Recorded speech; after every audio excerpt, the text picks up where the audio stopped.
Welcome to the Republic of the Rio Grande. Episode 8, The Kingdom of Zapata. I'm Brandon Seale.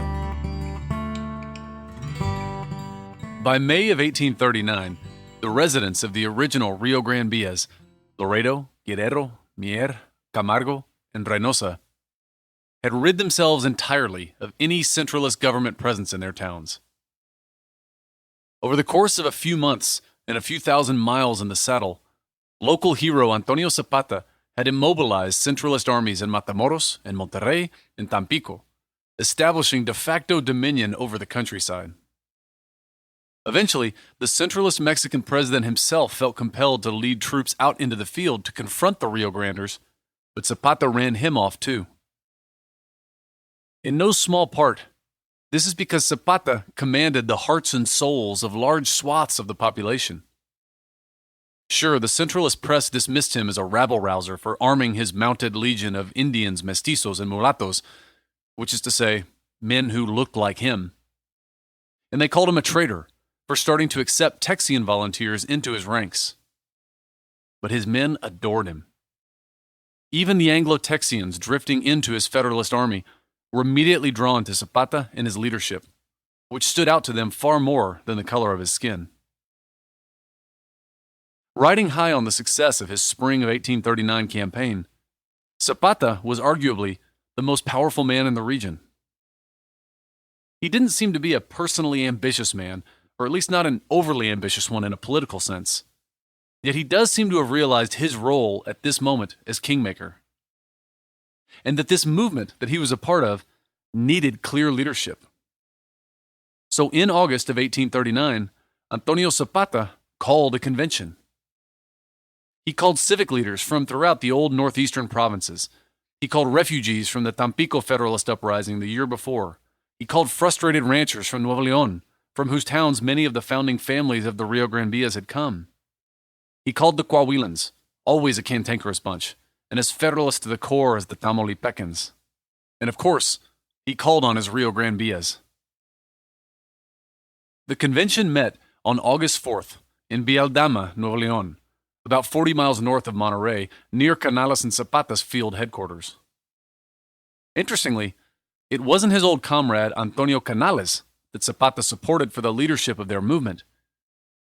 Instead, it was Pablo Anaya, a much older and more senior army officer with national stature and a long history of supporting federalism, but with relatively loose ties to the Rio Grande Federalist movement. You don't really need to bother remembering Anaya's name because he won't last long, but I find it interesting that Canales, who was a politically ambitious man, was okay with this. Antonio Canales was, nominally at least, the commander of the Federalist Army and the instigator of this revolt, taking it back to his raid on the armory in Camargo in November of 1838. So he had a legitimate claim to leadership of the movement. But maybe the 37-year-old Canales recognized the advantages of placing the 53-year-old Anaya at the head of the movement. And then again, maybe Canales went for it because Zapata told him to. Canales, of course, technically outranked Zapata, but Zapata was an intimidating guy. A contemporary of both men would later claim that Canales was, quote, overawed by Zapata, end quote. That same contemporary continued, quote, on one occasion, when Canales became alarmed and manifested a disposition to compromise with the government, Zapata told him that he, Canales, had pledged himself never to be bought up or to abandon the cause. And, said Zapata, if you dare to do either whilst I am living, I will as surely kill you.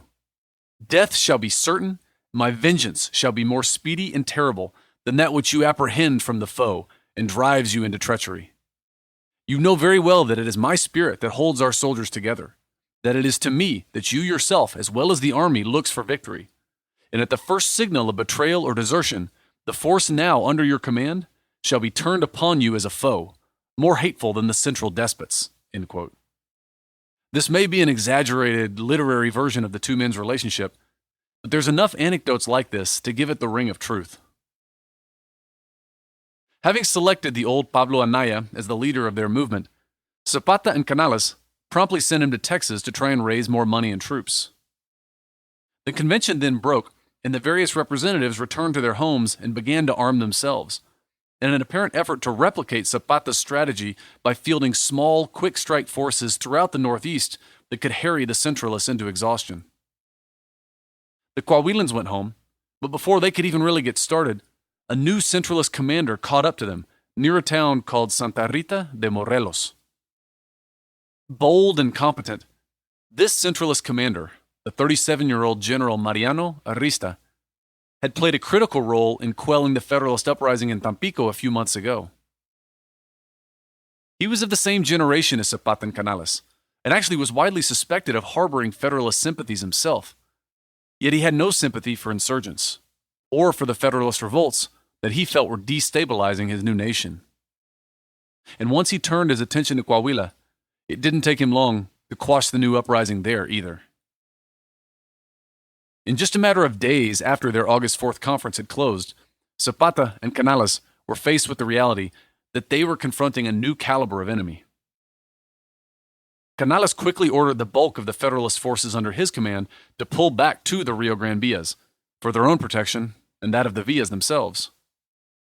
Then, to further draw General Arista's attention away from the Rio Grande Villas, on August 6, 1839, Zapata made a feint toward Monterrey. Leading a 260-man contingent, he raided the town of Salinas Victoria, a town that today has been absorbed by the larger Monterrey metropolitan area, but which was still several miles north of Monterrey back in the 1800s.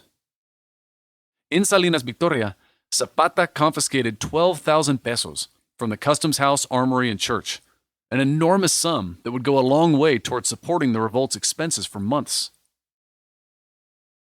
A different kind of Centralist general would have been too afraid to march out against Zapata, and would have let him return to the safety of the Rio Grande Villas with his new bounty.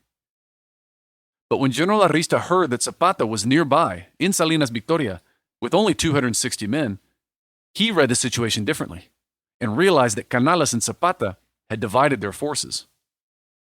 He wasted no time in sending a pursuit party after Zapata and his raiders. Having grown accustomed to Centralist complacency, Zapata had paused northeast of Salinas Victoria to rest his men. But in this uncharacteristic delay, Zapata gave the Centralists the opportunity that they'd been looking for. On August 10th, General Arista's men caught up to Zapata and attacked them. 10 of Zapata's men were killed, and 13 fell prisoner. The rest fled in disarray.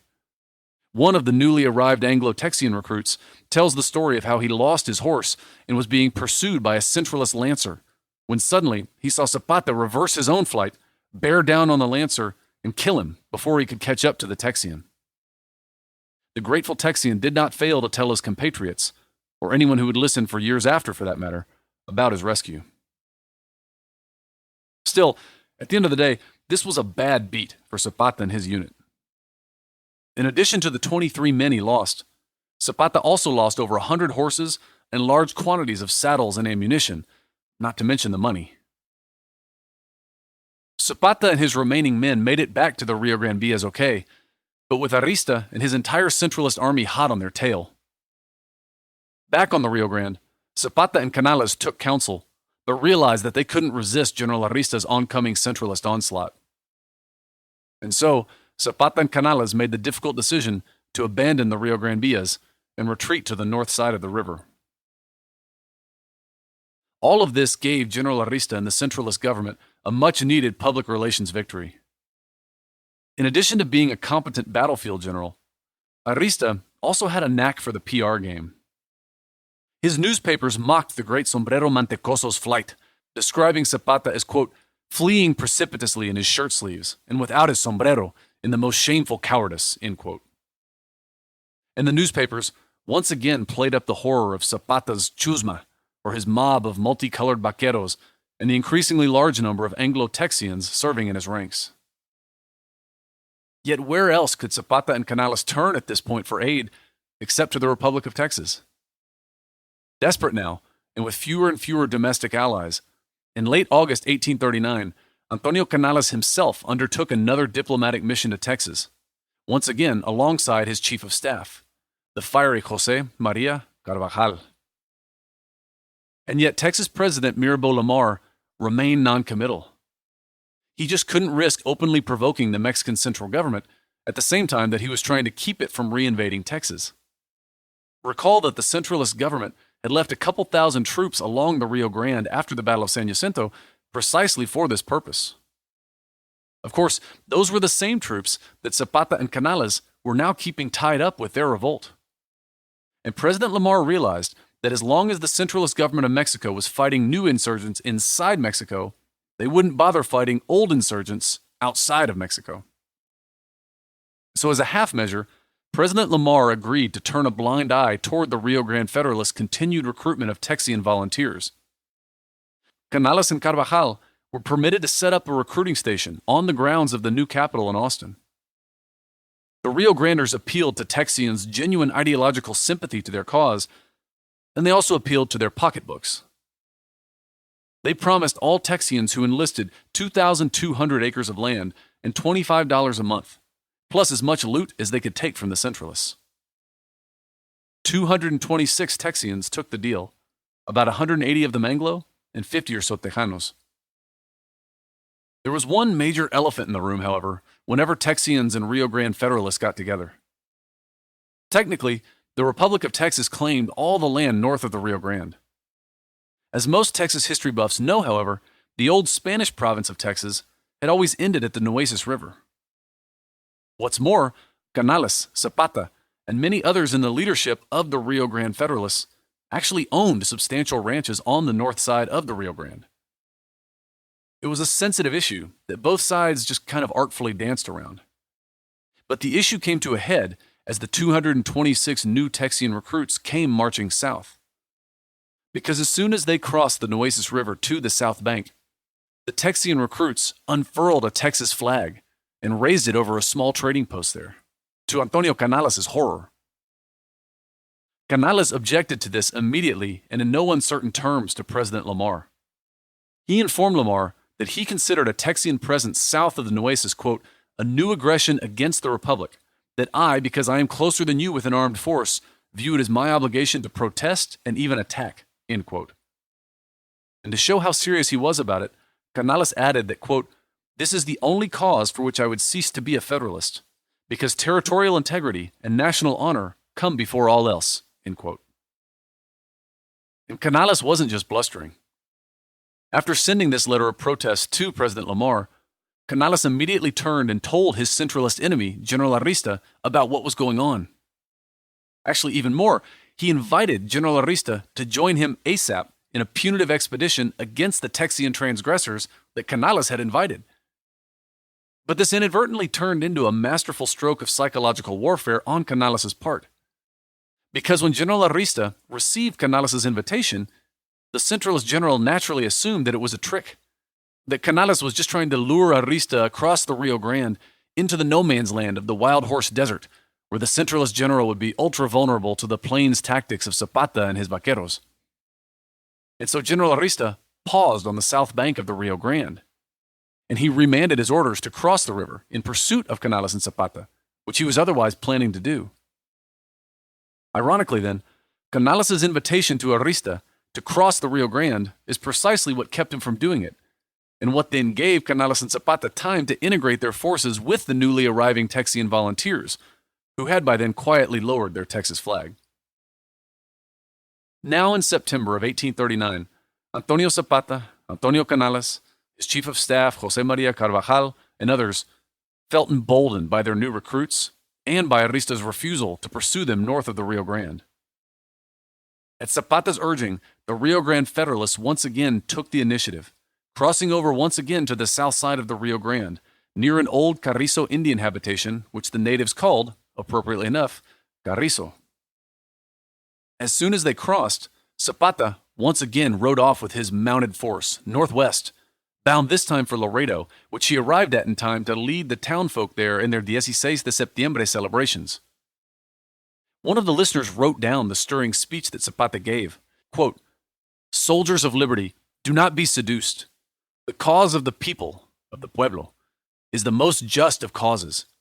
You are the supporters of public liberties and national independence. Let us march, yes, let us march united on the path of honor, and your names will be memorable. Your children, your spouses, and relatives will bless your memory and enshrine you with the true heroes of the fatherland. In defense of your liberty and that of your children, nothing will frighten us, my friends, not even our death. And that with your help and that of the people, the pueblo, my friends, always trust that I will constantly labor for such a just cause until shedding the last drop of my blood." End quote. This last line, swearing to fight until shedding the last drop of my blood, this is a direct quote from the convention that Canales had convened on November 9th, 1838, the previous year, where 38 representatives, which at that time didn't yet include Zapata, resolved to sustain their call for the establishment of representative government and the reestablishment of the Constitution of 1824 until, quote, shedding the last drop of their blood, end quote. But when Zapata said this, he meant it. Something that wasn't always as convincing when it came from the mouths of some of the others in the Federalist leadership. But Zapata's sincerity always rang through, and new recruits flocked to his ranks as he marched out of Laredo again to the northwest. Zapata's goal seems to have been to open a new front against the Centralists. As his target, Zapata selected the old Presidio del Rio Grande, the spot from which all the old Spanish entradas had crossed the Rio Grande into Spanish Texas, the spot where the Alamo Mission, Mission Valero, had been originally founded, the spot where Santa Anna had crossed with his army 3 years prior. Now, in September of 1839, it was commanded by a man named Manuel Menchaca, a direct descendant of the men who had been defending the Presidio del Rio Grande for 150 years, as listeners of the very first episode of this podcast might remember. The Menchaca name in northern Coahuila meant what the Zapata name did in the Rio Grande Valley. And so when Manuel Menchaca put out a call for aid to nearby towns, it was answered with the same vigor with which Laredoans had answered Zapata's call, including, I should note, volunteers from the small town of Santa Rita de Morelos, whose volunteers had also been critical, along with Menchaca himself, in routing the Coahuilan Federalist uprising the previous month. On September 24th, 1839, at 5 p.m., Zapata attacked the old Presidio. His vaqueros circled the old fort like Comanches, trying to exhaust the defenders' ammunition and hoping to draw them out into the open field. But Menchaca wasn't just some reformed Spanish aristocrat fresh off the wagon from Mexico City. He was a veteran of the same kind of mounted frontier warfare as Zapata. And so he remained behind his walls and conserved his ammunition.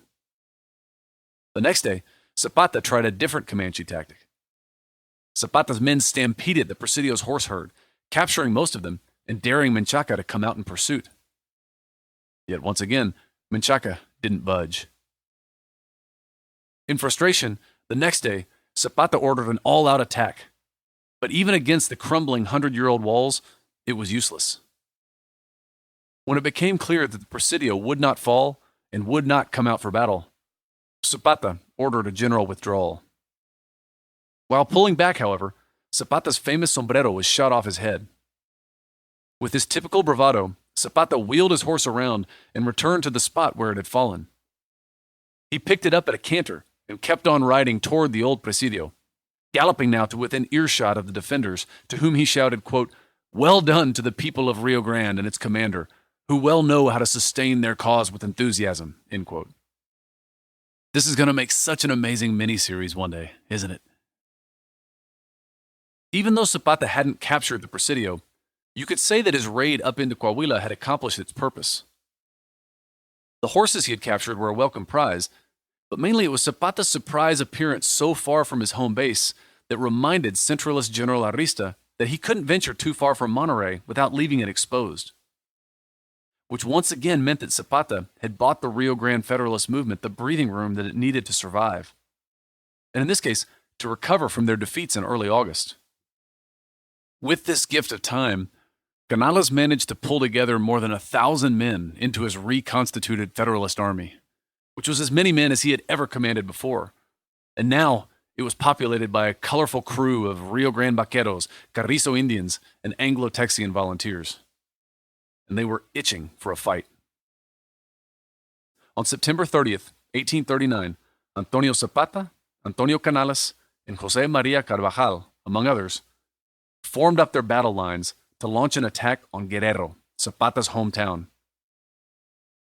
At this point in time, Guerrero was lightly held by only a small centralist force. But that force was led by one of the most accomplished battlefield commanders in northeastern Mexico. Actually, for a brief period, he had been the commander of the entire northeastern provinces. And indeed, actually, between 1812 and 1813, this commander had not lost a battle during the course of an entire year spent fighting Spanish royalists in Texas. Any guesses as to who I'm talking about? Speaking of plot twists worthy of a TV miniseries, the commander of the centralist forces defending Guerrero in September of 1839 was none other than José Bernardo Gutiérrez de Lara. Gutiérrez de Lara, the same man who had been the first president of an independent Texan state, the first governor of independent Tamaulipas, executioner of the reactionary first ruler of an independent Mexico, Agustín Iturbide. This same Gutiérrez de Lara was now fighting on the side of the establishment and against his old mentee and business partner, Antonio Zapata, whom he had just saved from financial ruin the year before by forgiving quite a sizable debt that Zapata owed to Gutiérrez de Lara. Which raises the question of why. Why had Gutiérrez de Lara changed so radically in his beliefs? Or maybe, should we be asking, why was Zapata fighting for something so different than what Gutiérrez de Lara had been fighting for all along?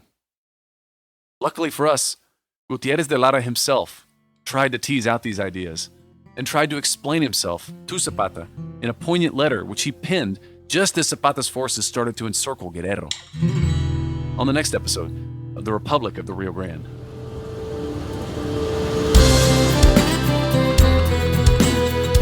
Thank you for listening. In February of 2022, we'll be conducting almost a month's worth of fieldwork to uncover archaeological evidence for the location of the Battle of Medina, the largest battle in Texas history. If you want to learn more about the battle, go back and listen to Season 2 of this series. If you want to learn more about our search and our partnership with the 501c3 American Veterans Archaeological Recovery Project, go to www.brandonseale.com. Editing for this episode was provided by Susana Canseco. The portrait of Antonio Zapata that serves as the cover art for this season was created by artist Matt Tumlinson. Check him out at Matt_Tumlinson on Instagram. Sound engineering for this episode was performed by Stephen Bennett, who also arranged and performed the theme music. The theme music was actually written, however, by Mercurio Martinez, a Zapata County rancher, county treasurer, school principal, and descendant of one of Escandon's founding families. Martinez was the co-author of the first history of Zapata County, which he titled The Kingdom of Zapata, and in his spare time, he penned corridos. Well, I found one of his corridos in his collected papers at Texas A&M's Cushing Library, and in that corrido, Martinez had written a melody that he had intended for his Corrido de la Presa, the story of the construction of Lake Falcón and of his role in preserving what he could of the communities later lost to the lake. I love that we've been able to bring back to life this melody here, and I thank Stephen for it. You can check out Stephen's work at Noso Media, that's NOSO Media.com. I want to call out here for recognition the work of Juan José Gallegos. A retired NASA engineer, Gallegos went back to get a master's in history from the University of Houston and produced an incredible thesis dedicated to the life of Antonio Zapata, which in part inspired this season. Thanks as well to Professor Stan Green at Texas A&M University in Laredo. Professor Green actually has a book coming out soon about these events and others, currently titled Las Villas del Norte, a history from 1748 to 1821. Definitely don't miss the Museum of the Republic of the Rio Grande in downtown Laredo if you're ever there. They have brand new exhibits that they've just opened telling more of the story that we're recounting here. And if you're interested in the history or genealogy of the Villas del Norte, check out Moisés de la Garza's website, lasvillasdelnorte.com. Thanks additionally to Cesar Hinojosa, my touring buddy for these old towns in Mexico, and descendant himself of some of the first founders of the Lower Rio Grande. And thank you to Javier Cervantes with the Tapilan Coahuiltecan Nation, and Juan Mancias with the Carrizo Come Crudo Nation for their guidance too. For more information generally, check out our website at www.brandonseale.com.